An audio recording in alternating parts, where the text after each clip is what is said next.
Bonjour à tous et bienvenue pour cette nouvelle vidéo de présentation de boîte. Aujourd'hui, l'investigatrice gardien et l'écart de la classe gardien de la boîte La Conspiration d'Innsmouth. Alors avant ça, un petit préambule sur ce pack. Alors cette boîte a la particularité d'inclure un petit peu de matériel additionnel, des jetons clés, des jetons... je crois que ça s'appelle marée ou inondation, je sais pas. Alors ces deux types de jetons, c'est propre au scénario. J'ai pas joué les scénarios, donc je ne peux pas entrer dans les détails là-dessus. Par contre, il y a également des jetons bénis et des jetons maudits. Des jetons qui vont dans le sac du chaos.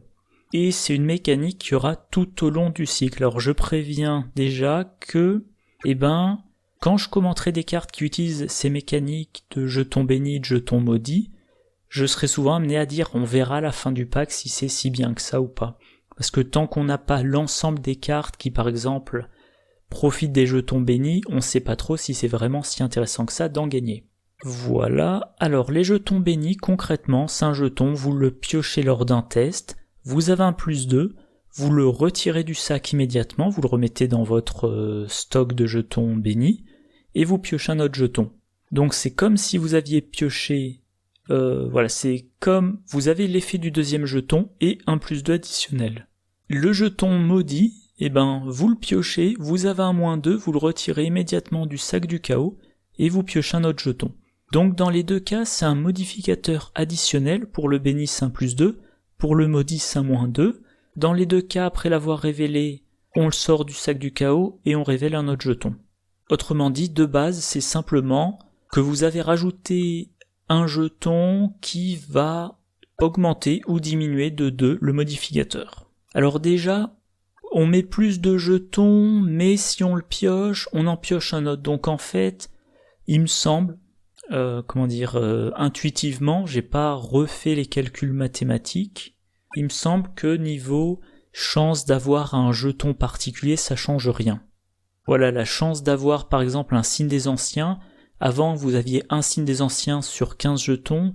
Maintenant, avec un jeton béni dans le sac, vous avez un signe des anciens sur 16 jetons. Mais de toute façon, si vous piochez le jeton béni, vous piochez un autre jeton, ce qui fait, il me semble encore une fois, j'ai toujours pas fini, j'ai pas commencé à réviser les stats, donc je suis encore loin de faire ce que j'avais prévu, un petit programme de probabilité sur les jetons chaos, mais il me semble que un jeton béni dans un sac du chaos, ça ne change pas les probabilités de piocher un jeton en particulier.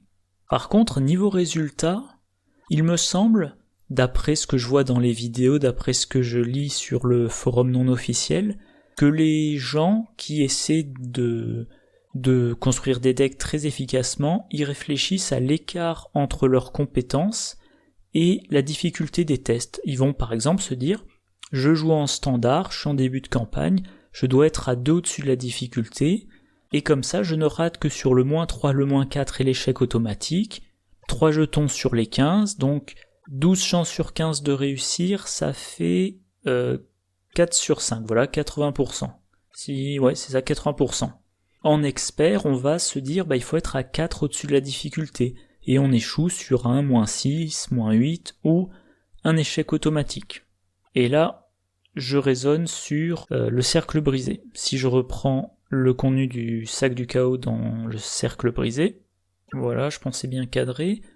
En standard, si on est à 2 au-dessus de la difficulté, on échoue sur le -3, on échoue sur le -4, on échoue sur l'échec automatique, et les crânes, typiquement les crânes, c'est des jetons -X, donc il faut voir dans votre cas très précis, mais normalement 2 c'est assez fiable. Par contre, en expert, il faut être à 4 au-dessus pour échouer uniquement sur le -6, -8, échec automatique, et encore une fois les crânes, faut voir. Donc dans ces conditions-là, si vous piochez un jeton béni, vous êtes à 2 au-dessus de la difficulté. Si vous piochez un +2, hop, je reprends, vous êtes en standard, voilà, vous jouez en standard, vous êtes à 2 au-dessus de la difficulté, vous piochez un jeton béni, vous êtes à 4 au-dessus de la difficulté, et ensuite vous piochez votre autre jeton. Si vous piochez le -4, 4, -4, c'est réussi. Le -3, pareil, c'est à 4, -3, donc 1 au-dessus de la difficulté, c'est réussi. Par contre, l'échec automatique, comme le nom l'indique, c'est toujours un échec. Donc là, vous passez à 14 pions sur 15 qui vous permettent de réussir. Un gros gain. En expert, si vous êtes mis à 4 au-dessus, vous piochez un plus 2, vous êtes maintenant à 6 au-dessus. Vous échouez toujours sur le moins 8 et l'échec automatique, mais maintenant vous réussissez sur le moins 6. Alors par contre, moi, d'après mes quelques parties en expert, quand je joue en standard, j'essaie de booster un petit peu, parce que l'écart entre ce à quoi on s'attend et le pire est assez faible. Je disais, on se met à 2 au-dessus de la difficulté parce qu'on s'attend à un moins 2. Le pire, c'est moins 4. Il y a une différence que de 2. Et voilà, on voit, là, il y a par exemple le 2, moins 2. Alors, les 2 jetons qu'on rajoute en début de campagne, je crois qu'en début de campagne, c'est un moins 2. Donc, on se met à 2 au-dessus de la difficulté.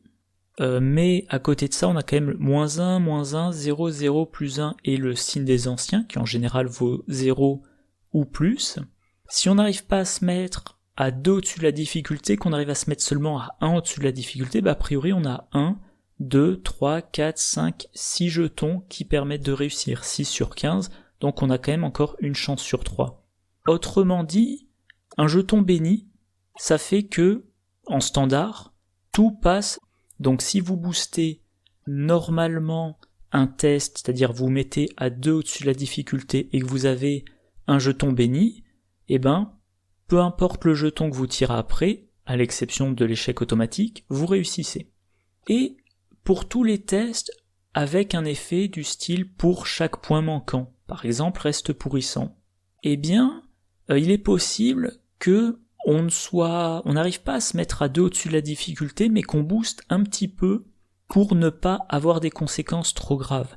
Mettons qu'on joue, je crois que c'est Tony Morgan qui a seulement 1 en volonté, il pioche reste pourrissant, on se dit, Tony Morgan, s'il pioche le signe des anciens, il a plus 2, donc il réussit tout pile, mais s'il pioche un moins 2, il se prend 3 horreurs, ça fait beaucoup d'un coup, donc on va quand même attribuer un cran, on est à difficulté, on n'est pas à 2 au-dessus, mais on est à difficulté, et comme ça, on s'attend à ce qu'ils prennent, entre guillemets, que 2 horreurs, c'est toujours mieux que d'en prendre 3.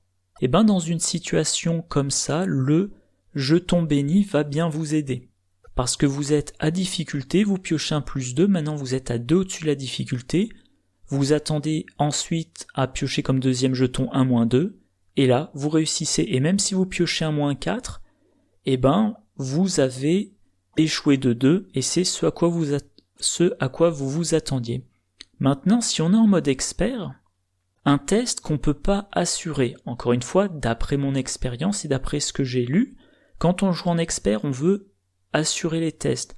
Donc on va se mettre à 4 au-dessus de la difficulté pour à peu près tout, 6 au-dessus de la difficulté si c'est important, on vise le 8 au-dessus de la difficulté si c'est un test qui peut déterminer la victoire ou la défaite. On n'y arrive pas forcément, mais à côté de ça, il y a des tests, quand on voit les conditions, on se dit, je booste pas parce que ça sert à rien. Moi je vois mes dernières parties avec Mandy Thompson, biclassé mystique en expert, je pioche une carte comme reste pourrissant, je ne booste pas donc je teste à 3 contre 3, et je me dis, si je pioche un 0 ou un moins 1, ou en l'occurrence le signe des anciens pour Mandy, j'accepte de me prendre, alors soit je réussis, soit je me prends une horreur et ça passe, mais si je me prends un moins 3, moins 4, moins 6, moins 8, échec automatique ou certains symboles spéciaux,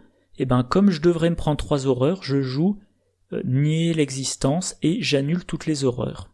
Donc en expert, si vous êtes sur un test que vous avez blindé, vous vous mettez à 6 au-dessus de la difficulté, vous piochez le jeton béni, ça change l'effet au cas où vous piocheriez un moins 8. Le changement est minime. Et si vous piochez ça sur un test que vous n'essayez pas de gagner, au final, le changement est minime. Je reviens sur mon exemple de Mandy, elle fait son test à 3 contre 3 sur un reste pourrissant, modificateur de jetons plus 2, Si elle pioche un -2, elle réussit. Si elle pioche un -3, elle se prend quand même une horreur. Un -4, elle se prend quand même 2 horreurs. Un -6, elle se prend 3 horreurs. Un -8, elle se prend 3 horreurs. Un échec automatique, elle se prend quand même 3 horreurs. Et selon les symboles spéciaux, elle se prend aussi 2 horreurs ou plus. Et donc là, quand on sort le jeton béni, on se dit mince, j'avais en main de quoi annuler les horreurs. Eh ben, c'est un jeton béni gâché, un jeton béni que j'aurais préféré sortir plus tard. Donc je crois que là j'ai fait le tour pour les jetons bénis. Maintenant les jetons maudits. En standard, je reviens sur mon exemple, vous vous mettez à 2 au-dessus de la difficulté. Donc schématiquement vous avez tout ça et le signe des anciens qui vous est favorable. Également potentiellement les jetons spéciaux. Même probablement les jetons spéciaux. Donc, à 2 au-dessus de la difficulté, vous échouez sur -3, -4, échec automatique. Si vous piochez un maudit et un autre jeton, vous allez échouer également, probablement sur les symboles spéciaux, et je pense que c'est à peu près tout, si je m'embrouille pas dans mes... Ah non, pardon, et sur le -2 aussi. Voilà. Donc ça vous laissait sur 1, 2, 3, 4, 5, a priori 6 jetons. 6 jetons sur 15 qui vous font réussir. Alors, en standard, les jetons spéciaux généralement sont moins sévères. Donc si vous piochez un jeton spécial et que vous échouez, c'est moins grave. Voilà, donc ça réduit fortement, ça réduit quand même significativement les probabilités. On passe, on va dire, de 12 chances sur 15 de réussir à 6 chances sur 15. En expert, alors pour les jetons spéciaux, c'est un petit peu dur à dire. Moi je réfléchis, début de la campagne du cercle brisé, je pense que les jetons spéciaux sont des -3. Donc en expert, vous êtes à 4 au-dessus à cause du maudit, vous vous ramenez à -2, ça vous permet de réussir sur 1, 2, 3, 4, 5, et encore le signe des anciens. Donc a priori, comme ça, vue de nez, au doigt mouillé, ça change pas grand-chose. Par contre, sur les tests qu'on n'essaie pas de garantir en expert, phénomène qui est moins fréquent en standard, et là, comme on n'essaie pas de les garantir, je reviens sur mon exemple de tout à l'heure, Mandy Thompson, elle pioche reste pourrissant, elle essaie pas de booster, peu importe ce qu'elle pioche, de toute façon elle s'attendait à rater et à jouer un nier l'existence derrière. Sur d'autres tests autres que vous perdez 1 par point manquant, si on prend l'exemple de, je crois que ça s'appelle froid mordant, ou froid de la crypte, quelque chose comme ça, vous devez faire un test de volonté avec une difficulté de 4, si vous échouez, vous défaussez un soutien. Peut-être, et encore c'est pas sûr, en standard, vous vous dites peut-être, j'ai aucun soutien que je veux défausser, donc je vais booster le test pour essayer de réussir. En expert, si le test est dur à rater, par exemple vous avez une valeur de volonté de 3 et vous n'êtes pas en mesure de monter jusqu'à 8, de vous donner un +5 pour être relativement sûr de réussir le test, vous dites bon ok, je pars du principe que je vais le rater, avant même de piocher le jeton, je réfléchis à ce que je vais défausser comme soutien. Vous piochez un jeton maudit, vous dites de toute façon le test était raté, à la limite ça m'arrange d'avoir pioché le jeton maudit, comme ça il n'est plus dans le sac du chaos au moment où je ferai un test que j'espère réussir. Parce que par contre, quand vous ferez un test important que vous mettrez à 6 au-dessus de la difficulté et que vous piocherez un jeton maudit, vous vous êtes mis à 6 au-dessus de la difficulté pour être sûr de réussir, d'avoir 13 chances sur 15 de réussir, le jeton maudit vous fait passer à 12 chances sur 15, c'est peut-être c'est peut-être pas assez sûr pour vous.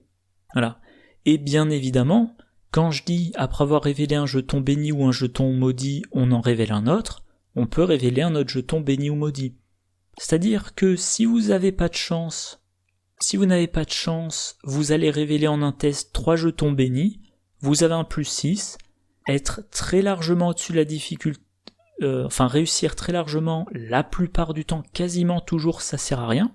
Et à l'inverse, si vous piochez, si vous avez pas de chance, si vous piochez un jeton maudit, puis un autre jeton maudit, vous ratez très largement. En général, il y a une limite aux conséquences de l'échec, vu qu'après avoir appliqué le modificateur, on ramène à 0. Reste pourrissant, vous prenez maximum 3 horreurs. Main saisissante, vous prenez maximum 3 dégâts, etc., etc. Donc là, sortir tous les jetons maudits d'un coup, ça sera, on va dire, de la chance dans l'échec. Voilà, je pense que c'est tout pour cette introduction. Alors j'aimerais bien, peut-être plutôt en fin de campagne, faire une vidéo plus détaillée, une bonne analyse, un peu plus mathématique sur ces jetons-là. Mais ça devra attendre. Alors pour en revenir aux cartes en elles-mêmes, parce que, mine de rien, je parlais pendant 20 minutes de ces jetons. Voilà. Donc, la conspiration d'Innsmouth, la 6e boîte déjà. Ouais, voilà, la 6e boîte. Alors, niveau fluff. Voilà. 6e boîte. Première, investigatrice gardien, sœur Marie. La nonne. 4 de volonté, 2 d'intelligence, 3 de force, 3 d'agilité. Trait croyant et béni, 5 points de vie, 9 points de santé mentale. Lors de la mise en place, ajoutez 2 jetons bénis à la réserve du chaos. Réaction, quand le round se termine, ajoutez un pion. Oui, moi j'ai l'habitude de dire jeton. Un pion béni à la réserve du chaos. Signe des anciens +1, en cas de réussite, ajoutez un jeton béni à la réserve du chaos. Taille de deck, 30. Carte gardien de niveau 0 à 5, carte note de niveau 0 à 5, carte mystique de niveau 0 à 2. Exigence du deck. Ange gardien, crise de foi, une faiblesse de base tirée au hasard. Alors, si on regarde ces caractéristiques, 4 de volonté et l'accès aux cartes mystiques de niveau 0 à 2, c'est bien pour les sorts comme flétrissement de niveau 0, 6e sens niveau 0, tous les sorts de niveau 0, les sorts de niveau 2. Voilà, on va exploiter sa volonté, c'est une bonne volonté. Bon, elle aura pas accès par exemple au flétrissement de niveau 3, mais elle pourra avoir une bonne valeur de compétence pour utiliser ses sorts de mystique. 2 en intelligence, c'est faible, mais à côté de ça, avec un 6e sens, elle enquête à 4. Et comme elle a accès aux cartes mystiques de niveau 0 à 2, elle peut se donner la clé de Saint-Hubert. 3 en force, 3 en agilité, c'est moyen, donc éventuellement, contre des petits ennemis ou avec un petit boost, elle peut faire quelque chose. 5 points de vie, c'est faible, 9 points de santé mentale, c'est bien. Elle a un profil de non-combattant. Elle a une résistance de non-combattant, mais elle n'a pas une intelligence qui lui permettra d'enquêter. Si vous voulez la faire enquêter, il faudra le faire à sa volonté, et avec 3 en force et 3 d'agilité, si vous voulez en faire une gestionnaire d'ennemis, même remarque, il faudra probablement passer par la volonté. Lors de la mise en place, on met 2 jetons bénis dans la réserve du chaos. On augmente les chances. Voilà. Vous avez... je reviens sur ce que je disais, vu que quand on pioche un jeton béni, on repioche un jeton dans la suite, il me semble, faudrait en parler avec un pro des stats, mais moi il me semble que ça change pas les probabilités de piocher autre chose. Donc il me semble que c'est comme si vous aviez le même sac du chaos qu'avant, mais vous améliorez de 1/15, quelque chose comme ça. C'est un +2, donc vous améliorez de 2 fois 2/15 la valeur de chaque pion, à la louche je dirais, bref, vous augmentez un peu le modificateur moyen. Et contrairement à Jim Culver, ce n'est pas que pour vous, c'est pour toute la table. À la fin de chaque round, on met un jeton béni dans la réserve. Chaque fois que quelqu'un pioche un jeton béni, il est retiré de la réserve du chaos, à la fin de chaque round, vous en retirez un. S'il n'y en a pas plus d'un qui est retiré à chaque round, vous maintenez le nombre de jetons bénis dans la réserve. Alors bien évidemment, plus il y a de joueurs, plus il y a de jetons qui sont tirés, et plus vite le stock de jetons bénis dans le sac diminue. En solo, moi j'ai tendance à penser qu'on va faire en moyenne 2 ou peut-être 2 tests et demi par round, donc on va être amené 2 fois, peut-être 2 fois et demi par round à piocher un jeton. Au début lors de la mise en place, vous mettez 2 jetons bénis. Premier round, probablement, vous vous équipez. Fin du premier round, vous mettez un 3e jeton béni. Deuxième round, à 2 reprises, vous piochez des jetons. Il y a des chances que vous ne piochiez aucun jeton béni. Vous en mettez un 4e. Et voilà. Alors qu'à 3 ou 4 investigateurs, par contre, là, on va être sur du 8 voire 10 tirages de jetons par round et Sœur Marie, elle peut pas, elle peut pas suivre. Bon, petite remarque, Sœur Marie, la nonne, on avait déjà Père Mathéo le prêtre. Ces cartes mystiques auxquelles elle a le droit, donc, qu'est-ce qu'on peut voir? On peut voir des choses remarquables, tiens, attirer vers la flamme, piochez la carte du dessus dès que rencontre, ensuite découvrez 2 indices dans votre lieu, donc ça en solo, 2 indices, normalement ça vous vide un lieu, et ça compense son 2 en intelligence, bannissement pour faire un peu mieux être un peu meilleur en évasion, bougie rituelle, vous augmentez de 1 le modificateur des jetons crâne, cultiste, tablette ou choses anciennes, donc encore une chose qui va améliorer le modificateur moyen, mais ce coup-ci que pour vous. Bon, les sorts classiques. Bon, voilà, des cartes mystiques, c'est une classe très polyvalente. Elle a accès aux cartes mystiques jusqu'au niveau 2. Elle devrait être relativement polyvalente. Ah oui, on peut noter aussi, je redécouvre un petit peu les onglets que j'avais prévus, pardon. Elle a accès à se souvenir du futur. Se souvenir du futur, c'est un soutien de niveau 2 qui coûte 2, trait augure et rituel. Réaction quand un test de compétence que vous effectuez débute. Si ce souvenir du futur est redressé, nommez un pion KO. Si le pion KO nommé est révélé lors de ce test, inclinez ce souvenir du futur. Ensuite, vous gagnez plus 2 à votre valeur de compétence pour ce test. Encore une fois, ça améliore vos chances. Si vous êtes en standard, que vous êtes en permanence à 2 au-dessus de la difficulté, quand vous faites un test et que ce souvenir du futur est redressé, vous dites -4. Si vous piochez le -4, vous mettez un +2, ce -4 ça devient un -2, c'est réussi. Alors si vous piochez un -3, c'est toujours raté. Si vous piochez l'échec automatique, c'est toujours raté. Mais vous avez un jeton supplémentaire qui est une réussite pour vous. Et si dans les jetons spéciaux, il y en a un présent en 2 exemplaires qui vaut -4, qui vaut -3 ou -4. Par exemple, le crâne, c'est -1, -x ou x est le nombre de fatalités sur votre investigateur. Vous avez 4 fatalités. Le crâne vaut -4. Normalement, vous échouez sur -3, -4, crâne et échec automatique. Là, avec ce souvenir du futur, vous nommez le crâne et vous n'échouez plus que sur -3, -4 et échec automatique. Donc sur 12 jetons... vous réussissez sur 12 jetons au lieu de 10. Voilà. Voilà. Et encore une fois, ça se combine avec les jetons bénis et ça se combine avec son accès aux bougies rituelles.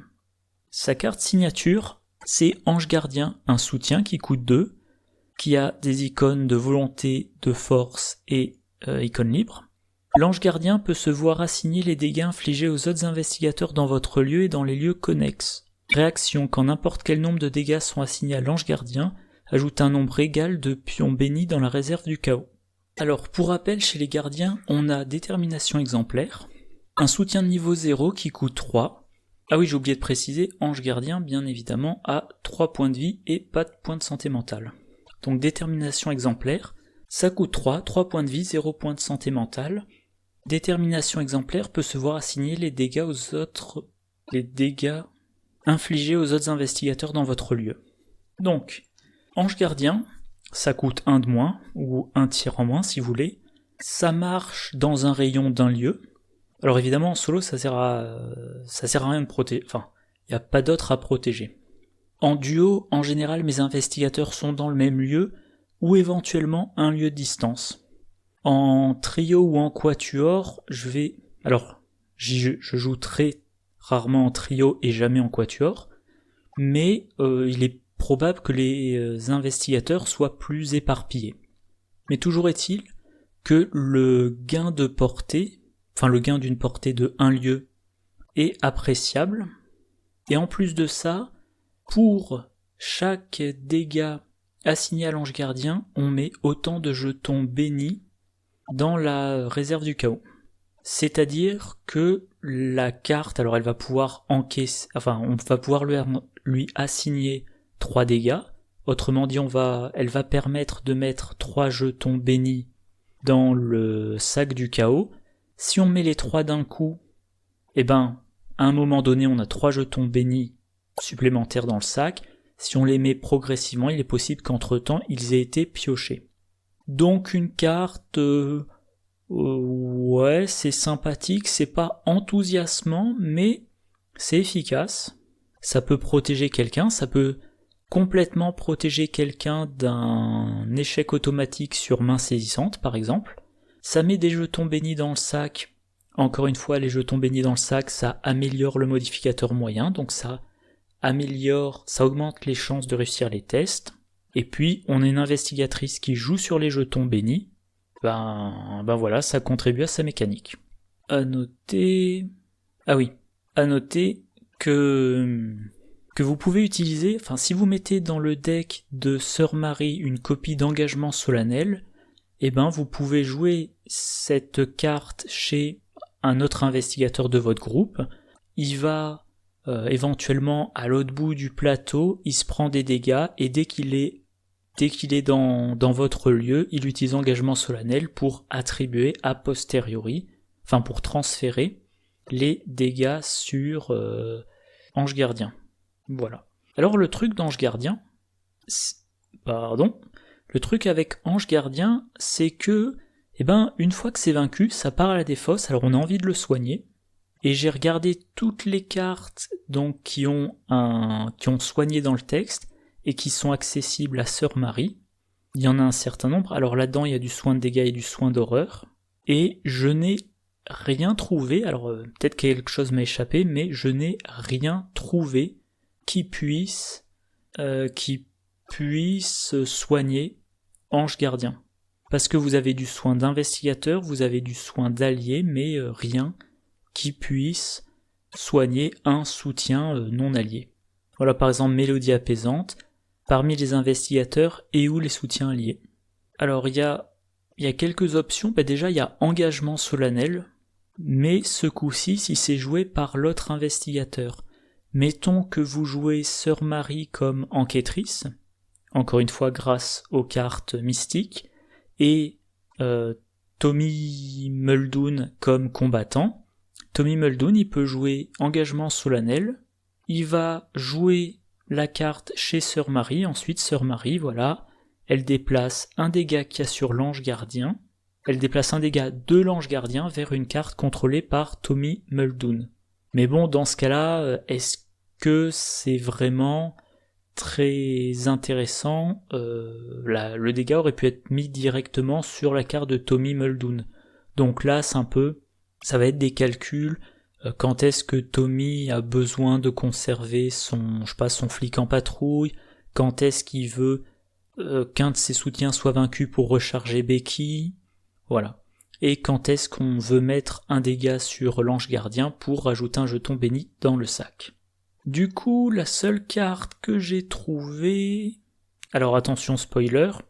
Dans le pack Harvey Walters, l'ouvrage interdit traduit, version sombre connaissance, pour 4 actions, et ça vous coûte une action de moins par groupe de 4 cartes dans votre main.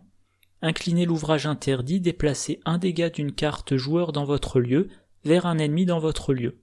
Alors, Sœur Marie ne peut pas jouer cette carte, mais si dans le groupe il y a un chercheur, que le chercheur joue cette carte-là, donc ça demande déjà un certain type de deck, mais si un chercheur a cette carte-là en jeu et a mettons 12 cartes en main, il va dire, pour une action, j'incline l'ouvrage interdit sombre connaissance, je prends un dégât sur ange gardien, je mets ce dégât sur un ennemi dans le lieu. Et donc l'ange gardien peut se prendre un nouveau dégât et en se prenant un nouveau dégât, remettre un jeton béni dans le sac. Voilà. Mais ça commence à être compliqué. Ouvrage interdit, c'est de niveau 3. Ça demande de réunir des conditions d'utilisation pas faciles. Donc Ange Gardien, ça donne l'impression d'être une carte qui, sur la partie, va permettre d'encaisser 3 dégâts à la place de Sœur Marie, éventuellement d'un autre investigateur, en encaissant ces 3 dégâts de mettre 3 jetons bénis dans le sac du chaos, et puis voilà, ensuite c'est vaincu, et on ne parle plus de la carte. La carte faiblesse personnelle, crise de foi, sans E, enfin je veux dire foi, FOI bien sûr, vu que c'est une nonne. Trait, folie, révélation, pour chaque pion béni dans la réserve du chaos, vous devez soit le remplacer par un pion maudit, soit subir une horreur. Alors ça peut être rude, parce que on a vu Sœur Marie, dès le début de la partie, elle met, enfin même pendant l'installation, donc avant que la partie commence, elle met 2 jetons bénis. Si pendant sa première phase d'entretien, elle pioche cette faiblesse, il y a déjà 2 jetons bénis, donc potentiellement 2 jetons maudits à mettre ou 2 horreurs à subir. Et à la fin de chaque round, elle rajoute des jetons bénis. Si les jetons sont pas piochés, après 5 rounds, on en est à 7 jetons dans le sac. Ah oui, petit addendum, j'essaierai d'y penser au montage, mais dans la boîte, il y a 10 jetons bénis et 10 jetons maudits, et vous ne pouvez pas dépasser ce nombre-là. Voilà, petit ajout. Bref, crise de foi, si vous avez blindé le sac de jetons bénis, vous pouvez être amené à remplacer 10 modificateurs plus 2 par 10 modificateurs moins 2, ou à subir 10 horreurs, ou à panacher les deux. Le truc, c'est que, comme je l'expliquais au début, les jetons bénis, les piocher lors d'un test, c'est rarement très intéressant. Ah oui, un autre petit addendum que j'aurais dû faire, mais j'en parlerai probablement dans 2 vidéos. Les jetons bénis, vu que ça vous donne un +2, c'est intéressant. Comme je disais, on cherche rarement à réussir de beaucoup, sauf si on joue réussite par 2 ou plus. Bref, je reviens à cette carte. Les jetons bénis, c'est pas très intéressant de les piocher pendant les tests. Du coup, on va être amené à le voir avec les cartes suivantes. Il me semble, vu les cartes qu'on a pour le moment, l'intérêt des jetons bénis, ça va être de les avoir dans le sac du chaos pour les sortir et les sceller sur une carte, pour des effets de ce genre-là, pour des cartes qui disent « Regardez dans le sac du chaos, prenez les jetons bénis et vous en faites ça ». Donc, crise de foi, comment contrer ? Tout simplement en jouant les jetons bénis de cette façon-là. On met des jetons bénis dans le sac, pas pour les avoir lors des tests, mais pour les sceller à diverses cartes. Et dans ce cas-là, vous regardez dans la réserve du chaos, il n'y a pas de jetons bénis, ça vous fait rien. Un jeton béni, c'est une horreur. Une horreur, c'est rien. Voilà, 2-3 jetons bénis, 2 horreurs, ça va, 3 horreurs, ça passe encore. Donc, je pense que vraiment la façon d'éviter l'impact de cette carte, c'est de sortir régulièrement les jetons bénis du sac pour en faire autre chose. Et à noter, oui, je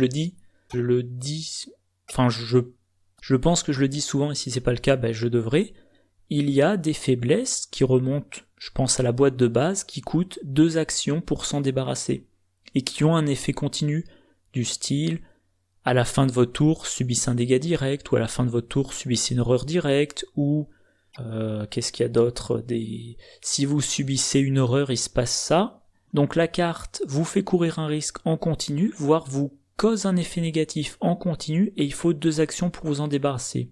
Là vous la piochez, vous la résolvez, et ça vous coûte pas d'action, c'est déjà un avantage, et voilà, limitez le nombre de jetons bénis dans la réserve du chaos, et ça vous fait rien, ou quasi rien. Donc si on revient sur Sœur Marie dans son ensemble, moi pour le moment je suis vraiment pas enthousiaste. Niveau point de vie et point de santé mentale, on a la même chose que Daisy Walker, ok, donc ça se fait, hein. Niveau des caractéristiques, 4, 2, 3, 3, ces derniers temps, notamment avec les decks préconstruits, on avait été habitué à des valeurs de 5. Là, elle a 5 nulle part. Elle a 3 en combat et 3 en évasion. Moi je le dis souvent, en général, je prends un gestionnaire d'ennemis qui soit tape sur les ennemis, soit leur échappe. 3 en combat et 3 en évasion, je me dis toujours qu'il y a un point gâché pour autre chose. Elle pourrait être 4, 2, 2, 4, et dans ce cas-là, on se dirait et en boost, voilà, on se dirait, avec une agilité de 4, une fois de temps en temps, elle peut faire une évasion avec son agilité. On se dirait aussi 4 en volonté et 4 en agilité, elle peut assez bien résister au deck de rencontre, par exemple dans la civilisation oubliée. Là, elle a une volonté meilleure que la moyenne, ce qui sera bien pour ses sorts, mais elle a accès aux sorts que je connais niveau 2. Elle a une intelligence faible, donc il faudra qu'elle enquête autrement. Elle a une force et une agilité moyenne, c'est-à-dire qu'elle pourrait faire quelque chose en combat ou en évasion à condition qu'elle soit boostée. Et on n'est pas très loin du profil du 3-3-3-3 qui pour moi est le pire des profils parce que tout demande d'être boosté. Donc pour le moment elle m'enthousiasme pas et il faudra voir ce qu'on peut en faire avec l'ensemble des cartes qui sortiront dans le pack. Alors justement, la première carte gardien c'est le livre des psaumes, un soutien de niveau 0 qui coûte 3, qui occupe un emplacement de main, qui a les traits objet, livre et béni. Il me semble bien que c'est le premier livre gardien. Utilisation 4 secrets, action dépenser un secret, soigner une horreur d'un investigateur dans votre lieu, ajoutez 2 pions bénis à la réserve du chaos. Une carte gardien qui soigne les horreurs, bien évidemment, on pense à Caroline Fern. Autre chose, Caroline Fern, voilà, parmi les cartes auxquelles elle a accès et qui interagissent avec les secrets, on voit qu'il y en a un certain nombre, pour ne pas dire un nombre certain. Et il y a notamment de la fiction à la réalité, un événement de niveau 0 qui coûte 2, trait perspicacité, 2 icônes d'intelligence, à jouer uniquement s'il y a un indice dans votre lieu, placez 2 secrets sur un soutien que vous contrôlez. Il y a également extatique, compétence de niveau 0, un icône d'intelligence. Si ce test de compétence est réussi pendant une enquête, placez une charge ou un secret sur un soutien que vous contrôlez. Également l'étudiant énigmatique dans le pack mouillé jusqu'au cou.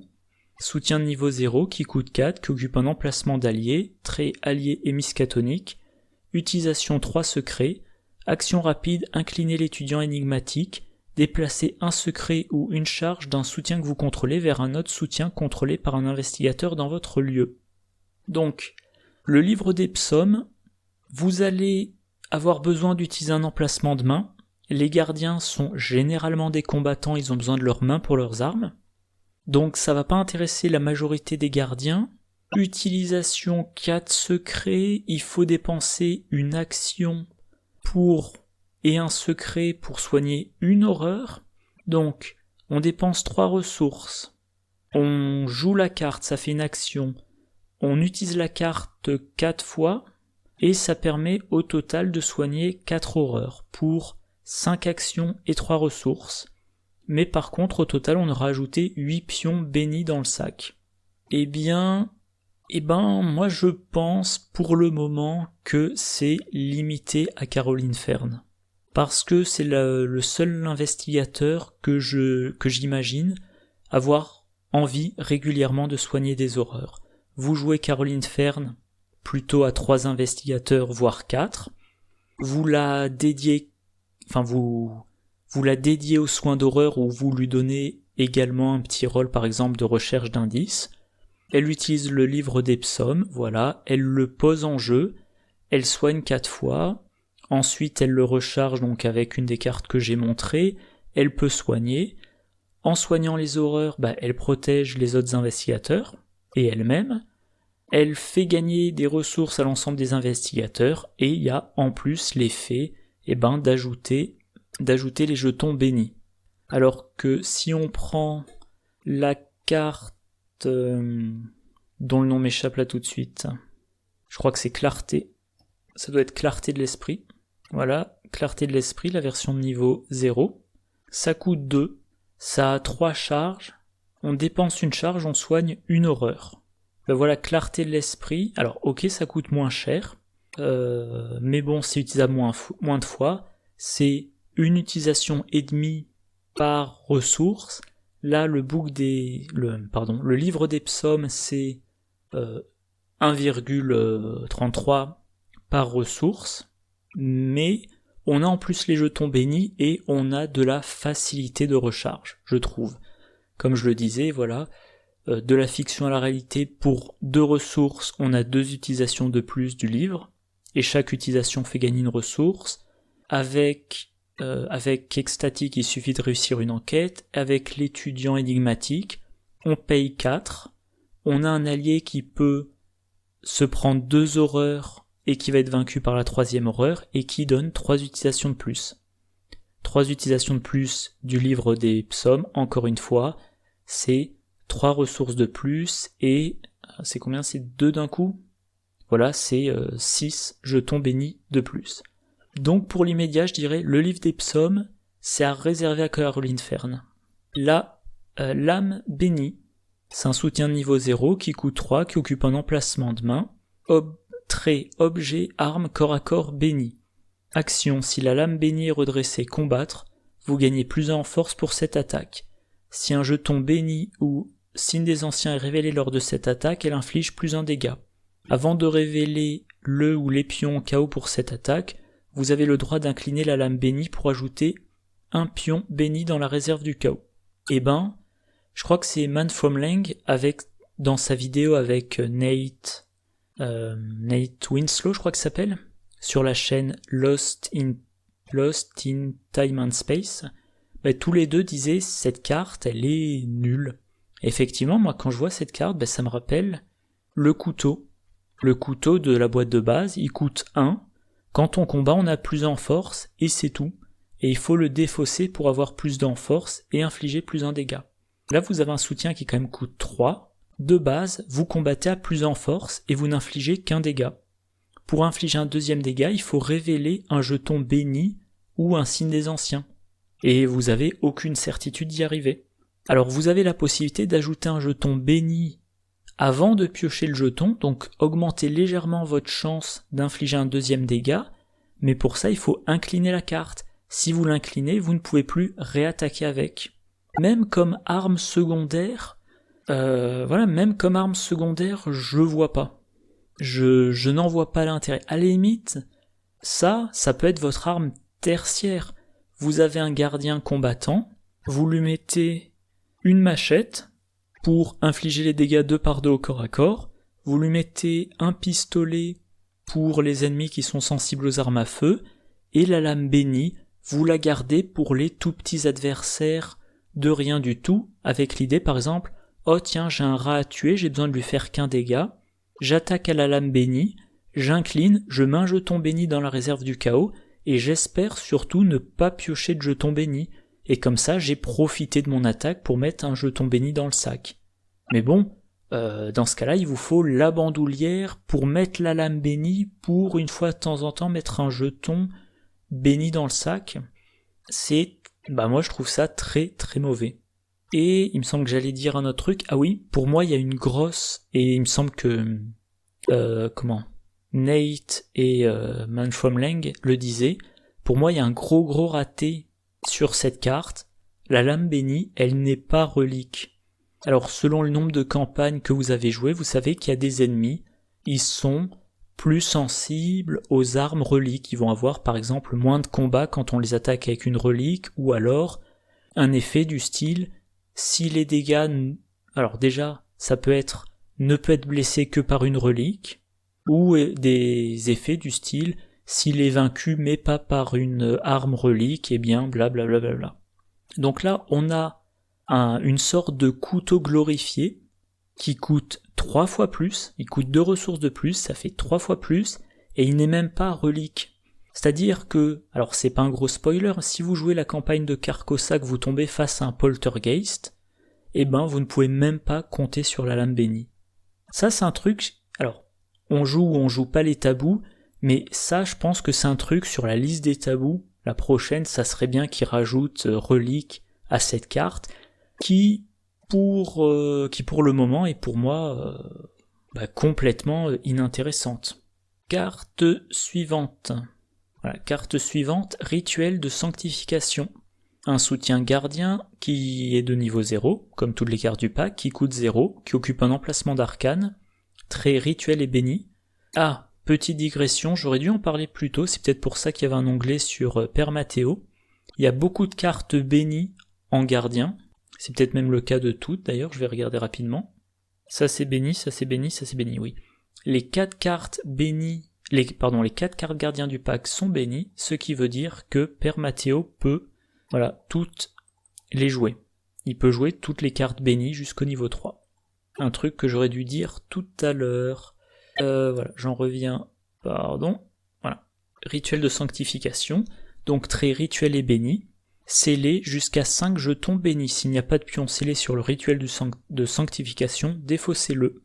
Réaction, quand un investigateur dans votre lieu joue une carte, inclinez le rituel de sanctification et libérez un pion chaos scellé dessus, réduisez de 2 le coût de cette carte. Alors cette carte, pour la jouer, il faut qu'il y ait déjà des jetons bénis dans le sac. Si vous jouez Sœur Marie, c'est pas gênant.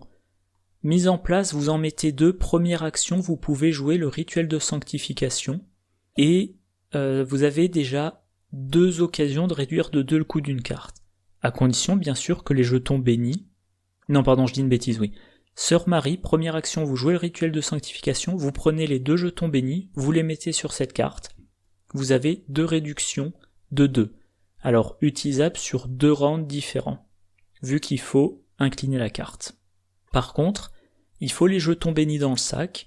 On peut en mettre jusqu'à 5, on va probablement vouloir maximiser le nombre de jetons bénis juste avant de poser la carte. Alors pour ça, on a par exemple Vague du Destin, qui est un événement mystique dans le même pack, qui coûte 1. Rapide à jouer lors de n'importe quelle fenêtre d'action rapide ou au début du round. Remplacez tous les pions maudits dans la réserve du chaos par un nombre égal de pions bénis. À la fin du round, remplacez tous les pions bénis dans la réserve du chaos par un nombre égal de pions maudits. Autrement dit, Sœur Marie, qui peut prendre cette carte, elle la joue, elle transforme de 1 à 5 jetons maudits en jetons bénis, ensuite elle prend 5 jetons bénis, elle les scelle sur le rite de sanctification, fin du round, les jetons bénis qui restent sont transformés en jetons maudits, mais si à la base... si quand elle a scellé, il y avait 5 jetons bénis ou moins, il n'y a plus aucun jeton béni qui est retransformé en jeton maudit. À noter que cette combinaison de cartes, c'est doublement une protection contre crise de foi. Je m'explique. Si vous avez 5 jetons bénis dans le sac, vous jouez... chacune de ces 2 cartes peut protéger contre crise de foi. Si vous avez 5 jetons bénis dans votre sac du chaos, vous jouez rite de sanctification, vous laissez les 5. Si vous piochez crise de foi, il n'y a pas de jeton béni, ça n'a aucun effet. Si maintenant, quand vous piochez crise de foi, vous n'avez pas encore pu sceller les jetons bénis, et que vous avez, vague du destin en main, vous dites, pour crise de foi, vous dites, les 5 premiers jetons bénis dans le sac, je les transforme en jetons maudits, et pour le reste, éventuellement, je prends des horreurs. Voire même, je transforme tous les jetons bénis en jetons maudits. Ensuite, vous jouez... mais avant la fin du round... Ensuite, à un moment où il vous reste encore au moins une action, vous jouez Vague du Destin, vous transformez 5 jetons maudits en jetons bénis, immédiatement, vous jouez Rituel de sanctification, ces 5 jetons bénis, vous les scellez, et ces 5 jetons qui ne peuvent pas être retransformés en jetons maudits. Et s'il n'y a plus de jetons bénis dans le sac, au final, la crise de foi n'a eu aucun effet sur vous. Une autre carte intéressante pour rituel de sanctification, c'est Garder la foi. Toujours dans le même pack, un événement survivant qui coûte 2, rapide à jouer lors de n'importe quelle fenêtre d'action rapide, ajoutez 4 pions bénis à la réserve du chaos. Vous payez 2, en action rapide vous mettez 4 jetons bénis dans le sac du chaos, vous jouez rituel de sanctification, vous les scellez les 4, et vous avez 4 réductions de 2. Au total, vous avez payé 2 ressources et vous avez dépensé une action pour avoir 4 fois une réduction de 2. Cette combinaison est jouable dans un deck William Yorick. Et à noter, William Yorick, il a un effet. Réaction, après que vous avez vaincu un ennemi, jouez un soutien depuis votre pile de défausse en payant son coût, limite d'une fois par round. Dans un deck William Yorick, vous pouvez envisager de mettre le rituel de sanctification de le jouer, même si à ce moment-là il n'y a pas beaucoup de jetons bénis à sceller, vous en scellez peut-être 1, peut-être 2, ou 3 selon ce qu'il y a. Dès que vous en avez l'occasion, vous les utilisez. À chaque fois que vous utilisez un jeton béni scellé, il retourne dans le sac. Quand il n'y en a plus, le rituel de sanctification est défaussé. Et dès que vous vainquez un ennemi après ça, vous le rejouez depuis votre défausse, vous rescellez autant de pions bénis que possible, et vous avez de nouveau des réductions. Et donc avec un exemplaire de rituel de sanctification, et ben vous obtiendrez peut-être 5, 6, 8, je sais pas moi, réduction de 2. Donc une autre façon de gagner des ressources, enfin plutôt d'économiser des ressources avec William Yorick. Oui, William Yorick, il y a aussi une autre possibilité d'ajout de jetons bénis, c'est prédestiné, toujours la même boîte, une compétence qui n'a aucun icône, 1 au maximum attribué par test de compétence, attribuable à n'importe quel type de test. En cas d'échec, soit vous ajoutez 2 pions bénis à la réserve du chaos, soit vous retirez 2 pions maudits de la réserve du chaos. Cette carte-là, vous l'attribuez à un test que vous êtes sûr de perdre, vous mettez 2 jetons bénis dans la réserve du chaos, vous jouez rituel de sanctification, et vous avez encore plus de jetons bénis à sceller. Et une dernière carte, alors je rappelle, voilà, rituel de sanctification, je rappelle qu'on est là-dessus, pas sur William Yorick.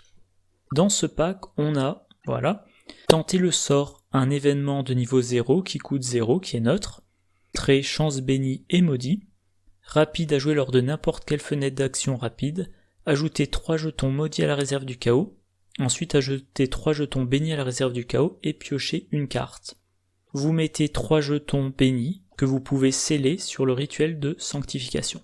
Bon, par contre, vous avez aussi 3 jetons maudits ajoutés au sac. Mais, dans un deck Sœur Marie, ces 3 jetons maudits, vous les transformez en 3 jetons bénis.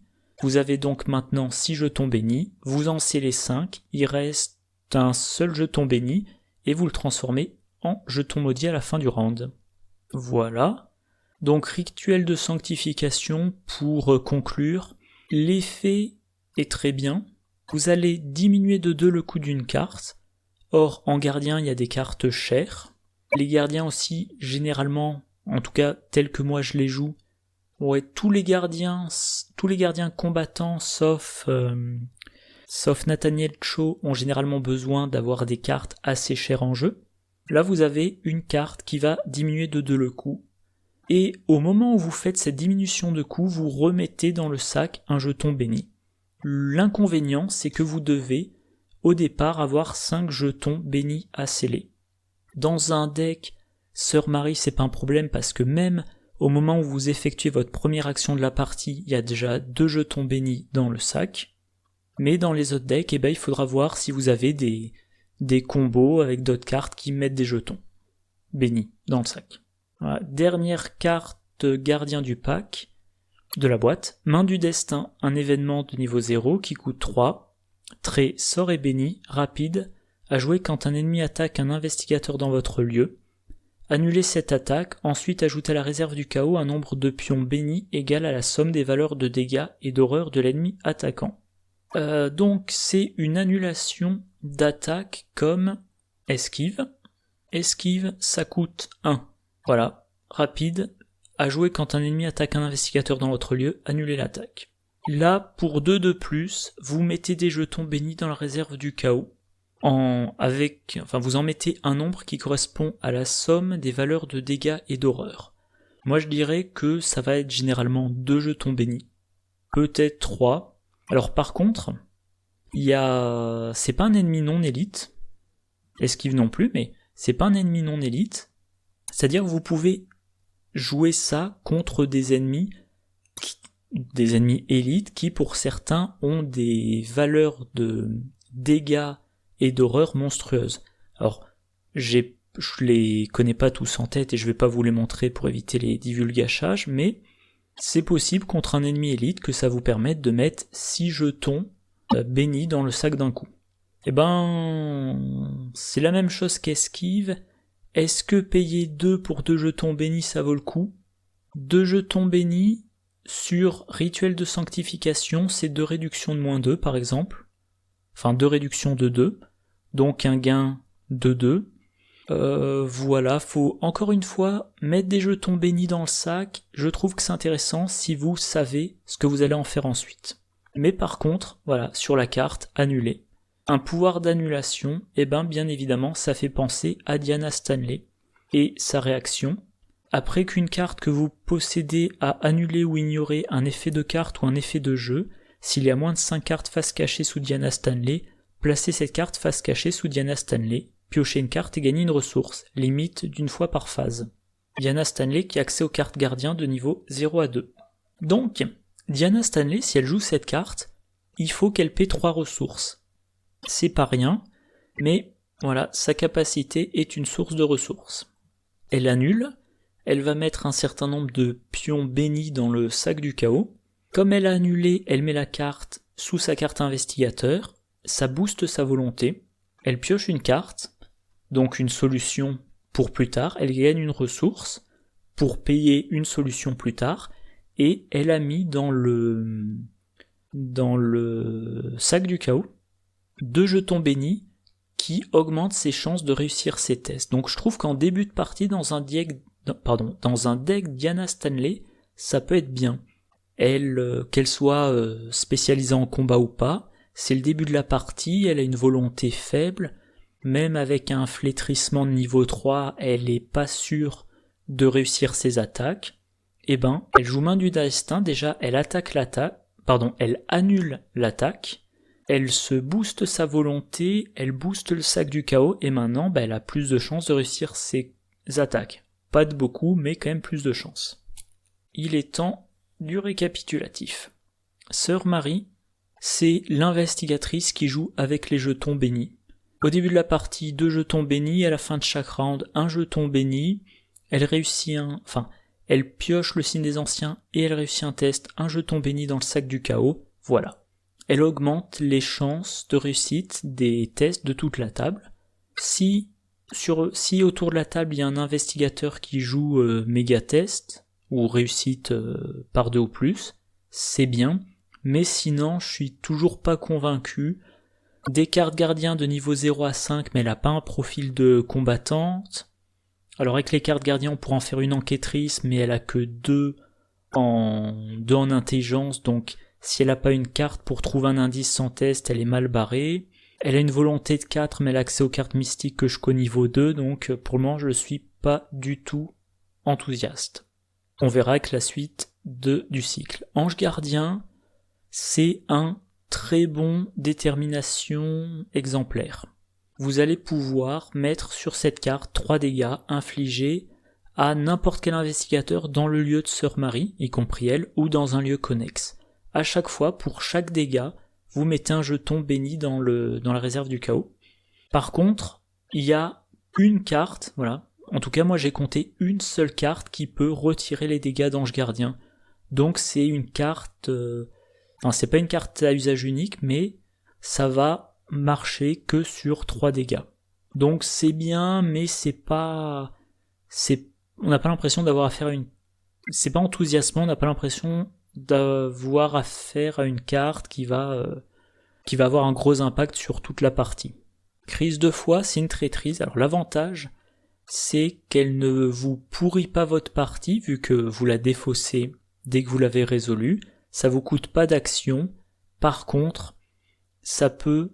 Alors, si vous avez bien amélioré le sac, ça peut soit bien vous le pourrir, soit infliger beaucoup de dégâts. Et moi, cette carte-là me donne l'impression que les jetons bénis ou les jetons bénis quand on joue Sœur Marie, je sais pas trop, encore une fois, à voir avec la suite du cycle. Les jetons bénis, le but c'est on les met dans le sac du chaos, pas pour les utiliser sur les tests, mais pour les sceller à des cartes et n'en laisser que 1 ou 2 dans le sac du chaos et puis voilà. Et dans ce cas-là, crise de foi devient complètement indolore. Dans ce pack, on a 4 cartes gardiens. Les 4 ont le trait béni, donc les 4, qui sont de niveau 0, sont jouables par Père Mathéo. Livre des psaumes, un livre qui à 4 reprises permet déjà de soigner une horreur d'un investigateur. Alors attention, pas d'un allié, que d'un investigateur, et en plus de ça, d'ajouter 2 pions bénis à la réserve du chaos. Ah oui, là sur les pop-up, on voit pas marqué béni ou maudit entre crochets. C'est un petit défaut pour le moment sur le site. Et vu l'efficacité par action dépensée au total, cette carte n'est intéressante que chez Caroline Fern, et même je dirais elle a intérêt à trouver des moyens d'en tirer le meilleur avantage possible, par exemple en utilisant l'étudiant énigmatique pour recharger la carte en action rapide. Donc une carte que moi je vois très bien dans un deck Caroline Fern. En plus de ça, les jetons bénis permettront à Caroline Fern de jouer le rituel de sanctification pour avoir des réductions sur les cartes suivantes, mais dans les autres decks, non, je l'envisage pas. L'âme bénie, alors à moins que quelque chose m'ait échappé, c'est nul. C'est vraiment nul, c'est à peine mieux qu'un couteau. Et le couteau, c'était l'arme de la boîte de base qu'on utilisait quand on n'avait rien de mieux. Et comme je le dis, moi, quand j'ai commencé à jouer régulièrement à Arkham, il y avait déjà tout Dunwich qui était sorti. Je pense qu'à partir du moment où j'ai joué régulièrement à Arkham, vu que j'avais la boîte de base en double et tout le cycle de Dunwich, je n'ai jamais joué le couteau, pour autant que je m'en souvienne. La lame bénie, elle est éventuellement intéressante si vous êtes prêt à payer cher pour avoir l'opportunité, une fois de temps en temps, de mettre un jeton béni dans le sac du chaos. Voilà. On pourrait se dire dans un deck Sœur Marie, mais Sœur Marie, elle a que 3 de force de base, là elle combat à 4 en infligeant les dégâts un par un. Donc non, je trouve ça très mauvais. Rituel de sanctification, certes, il faut avoir des jetons bénis dans le sac du chaos pour les sceller. Si vous remplissez cette condition, vous pouvez avoir jusqu'à 5 réductions de 2 pour n'importe quel investigateur dans le lieu. C'est très bien. Le coût d'installation, c'est une action et rien de plus. Bon, sceller les 5 jetons bénis, donc avoir les jetons bénis. Mais en considérant que dans votre deck, vous avez les quelques cartes qui permettent de mettre rapidement beaucoup de jetons bénis dans le sac, c'est une excellente carte, un bon gain de ressources. Dans un deck Sœur Marie, bien sûr. Dans un deck Caroline Fern, éventuellement avec le livre des psaumes. Vous pouvez par exemple utiliser 2 actions, soigner 2 horreurs. Je vérifie, il n'y a pas besoin de l'incliner. Non. Vous utilisez 2 actions avec le livre des psaumes, vous soignez 2 horreurs, vous mettez 4 pions bénis dans le sac du chaos, vous jouez rituel de sanctification, vous scellez les 4, 4 réductions. Et dans un deck William Yorick, quand vous vainquez un ennemi, vous rejouez le rituel depuis la défausse, et comme ça, même si vous arrivez à sceller que 2 ou 3 jetons, c'est quand même une réduction appréciable. Main du destin, c'est l'effet d'esquive, mais pour 3 ressources au lieu d'une. Dit comme ça paraît mauvais. Par contre, si l'ennemi, qui peut être élite, a une valeur de dégâts et ou une valeur d'horreur élevée, c'est la possibilité de mettre beaucoup de jetons bénis dans le sac. Si vous jouez avec cette mécanique, vous en mettez 2, 3, dans les meilleurs cas 6, si ma mémoire est bonne. Voilà, 6, et ensuite vous les avez pour vos prochains tests et vous pouvez les sceller. À noter, j'ai peut-être pas insisté tout à l'heure, si on parle d'un gros ennemi, si on parle de je crois que c'est Yog-Sothoth qui inflige 3 et 3, mettre dans le sac du chaos 6 jetons bénis au moment où vous en êtes au combat contre le gros boss de fin de scénario, là pour le coup c'est un changement non négligeable à vos probabilités de succès. Voilà, et donc le résumé global, une investigatrice qui m'enthousiasme pas, une carte que je trouve nulle, une carte main du destin que je mettrai dans un deck, que je mettrai éventuellement dans un deck, que le nom me revienne, Diana Stanley, rituel de sanctification que je mettrai plutôt probablement dans un deck William Yorick, livre des psaumes que je mettrai dans un deck Caroline Fern, donc une carte que je ne jouerai probablement jamais, et 3 cartes que je pourrais jouer mais dans des types très particuliers de deck. Et on en revient à la même idée. Livre des psaumes, ça joue avec les jetons bénis, l'âme bénie aussi, rituel de sanctification aussi, main du destin aussi. Et à la fin du cycle, quand on aura tout l'arsenal de cartes qui influent sur les jetons bénis et maudits, peut-être et même probablement je ferai une vidéo pour dire dans chaque classe est-ce que l'arsenal pour les jetons bénis ou maudits ou les deux vaut le coup, mais pour le moment c'est beaucoup de wait and see. Mais pour le moment je suis pas du tout enthousiaste et je n'ai aucune difficulté à laisser les cartes dans ma boîte en attendant d'avoir des cartes avec lesquelles réaliser des combos. Voilà, je crois que c'est tout ce que j'avais à dire sur cette vidéo. J'espère que ça vous a intéressé. En attendant la prochaine, je vous souhaite une bonne journée, une bonne soirée, de bonnes parties, et je vous dis à la prochaine. Au revoir.